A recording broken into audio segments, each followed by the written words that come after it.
అవగాహన కలిపి అసలు ఏ విధంగానూ తీసుకోవడానికి ఇష్టపడమండి మేము. ఏ విధంగానూ తీసుకోవడానికి ఇష్టపడం. ఎందుకంటే మీరు సంవత్సరానికి 35,000 ఇస్తారు మా ముప్పాతికి, కానీ దాని మీద మేము పండించుకుంటున్నాం. కబులు తెచ్చుకుంటే తక్కువ వచ్చిద్దో రాదు, అది వేరే సంగతి. 1,50,000 హైవేజ్ వస్తుందండి దాని మీద, ఆ ముప్పాతికి మీద. ఎంత వస్తుందండి? నాకు సంవత్సరానికి 1,75,000 రూపాయలు ఇన్కమ్ వస్తుంది. ఏది మొత్తం కలిపి, ఖర్చులతో కూడి కలిపి. కాకపోతే ఏంటంటే నాకు నెలకి 25,000 రూపాయలు నా కుటుంబం ఖర్చులు అవుతాయండి.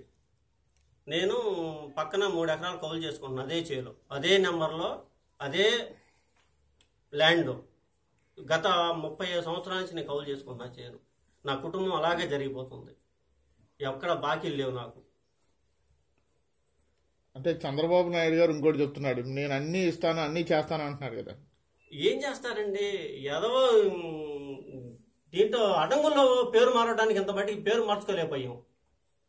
మా తండ్రి గారి బదులు మా తాతగారి పేరు పడింది. దాన్ని మారవడానికి గత సంవత్సరం నుంచి నేను తిరుగుతున్నా నా పని వల్ల. ఇవాళ ఇవన్నీ ఇస్తారని నమ్మకం ఏంటి? ఎలా చేస్తారు?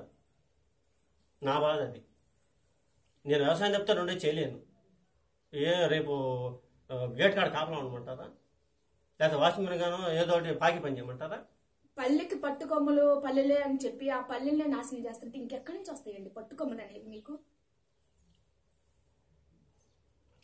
ఈ రైతుల పొలాలన్నీ తీసుకుంటే భవిష్యత్తు ఎలా ఉండబోతుంది?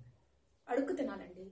సింగపూర్ సింగపూర్ సింగపూర్ అంటున్నారు కదా, సింగపూర్లో అడుక్కునే జాతి ఎక్కువ, ఉన్న వాళ్ళ జాతి అంతకన్నా ఎక్కువ. మేము కూడా ఒక చెప్ప పెట్టుకుని పోతాం బజార్లో అడుక్కుంటే చంద్రబాబు నాయుడు మీద పడి ఏడుస్తా.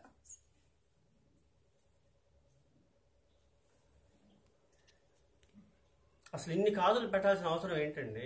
ఇప్పుడు ఆయన డెవలప్ చేయాలనుకున్నాడు రైతుల్ని. ఒక 2,000 ఎకరం 3,000 ఎకరం తీసుకొని అది డెవలప్ చేసి వాళ్ళని ప్రతి రైతు దగ్గరికి పంపించి మీకు ఎంత అవసరం అంత ఇప్పించి మీరు కొనుక్కోండి. మీరు డెవలప్ చేయాలన్నారు. రైతుల మీద నీకు ప్రేమ ఉందంటున్నారు. ఏది ఇంకోసారి ఈ 30,000 ఎకరాలు ఒకేసారి అంత అవసరం కాదు కదండి. ఒకే రోజు శంకుస్థాపన చేయరుగా, ఒకే రోజు బిల్డింగ్లు లేపరుగా.